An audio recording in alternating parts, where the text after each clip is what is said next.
Selamat pagi Pak, perkenalkan nama saya Rian Arianto Wiahan dengan NPM 41922100017. Pada video kali ini saya akan berusaha meringkas apa saja yang telah dibahas pada mata kuliah manajemen mutu pada satu semester ini. Untuk definisi manajemen mutu sendiri, yaitu diambil dari dua kata, yaitu manajemen dan mutu.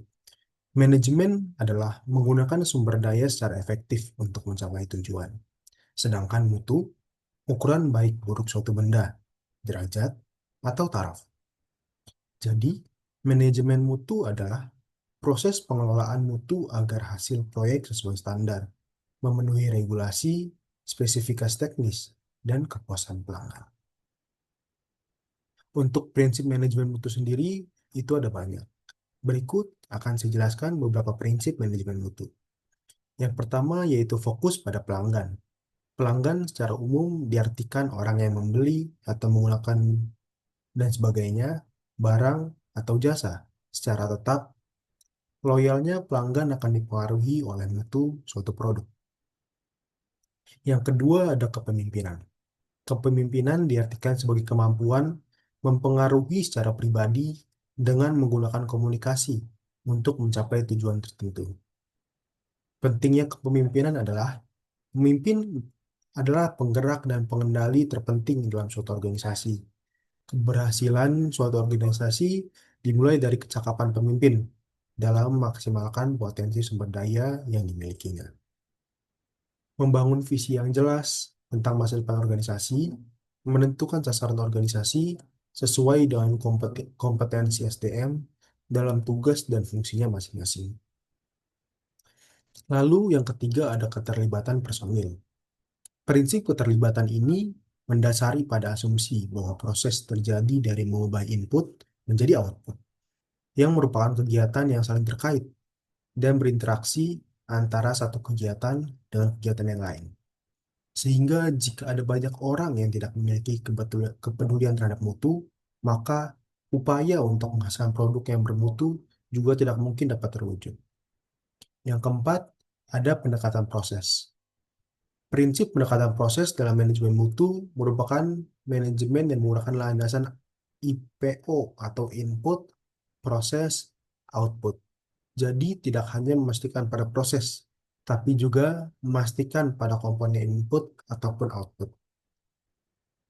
Yang kelima, ada peningkatan sistem pada manajemen mutu. Menurut Kamus Besar Bahasa Indonesia KBBI, sistem adalah perangkat unsur yang secara teratur saling berkaitan, sehingga membentuk suatu totalitas. Sistem juga diartikan sebagai susunan yang teratur dari pandangan, teori, asas, dan sebagainya. KBBI juga mendefinisikan pengertian sistem sebagai sebuah metode.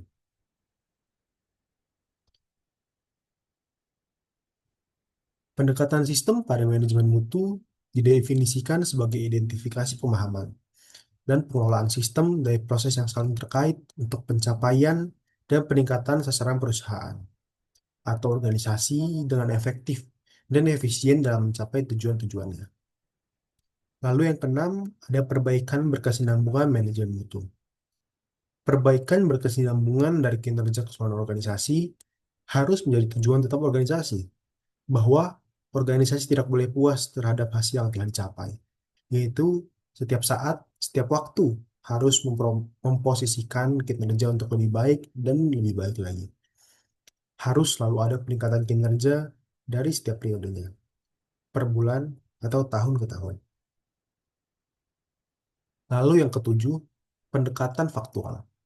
Prinsip dalam menangkap pengambilan keputusan yang efektif dengan didasarkan kepada analisis dan informasi. Proses keputusan efektif maka harus didasarkan pada analisis data, pengukuran dan informasi objektif sesuai fakta yang valid, jelas, dan tidak bias. Yang kedelapan, hubungan pemasok yang saling menguntungkan. Prinsip hubungan dengan pemasok yang saling menguntungkan adalah upaya untuk membangun hubungan yang saling memuaskan dengan pemasok untuk memelihara kerjasama atau jaringan kinerja dan preferensi dalam jangka panjang.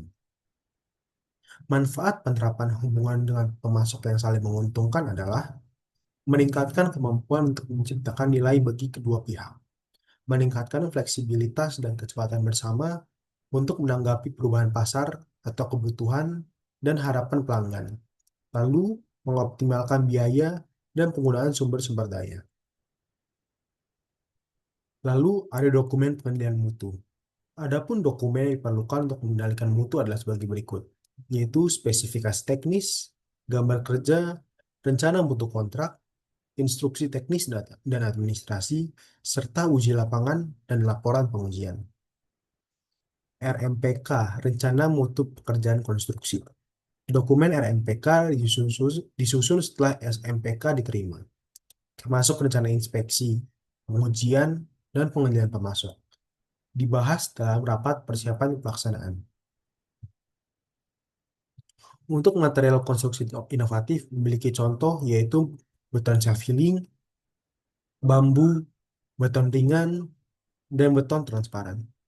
Efek positifnya adalah daya tahan, efisiensi, keberlanjutan, pengurangan biaya perawatan.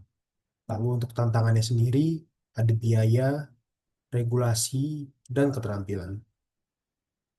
Lalu lanjut ke value engineering yaitu atau VA. Value engineering memiliki tujuan dengan yaitu meningkatkan nilai proyek, efisiensi, dan mutu. Proses SAFE, informasi, analisis fungsi, kreativitas, evaluasi, dan yang terakhir implementasi.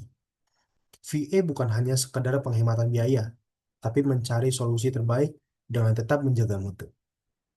Sekian presentasi dari saya, sekiranya materi yang saya rangkum benar adanya terkait dengan mata kuliah manajemen mutu. Terima kasih.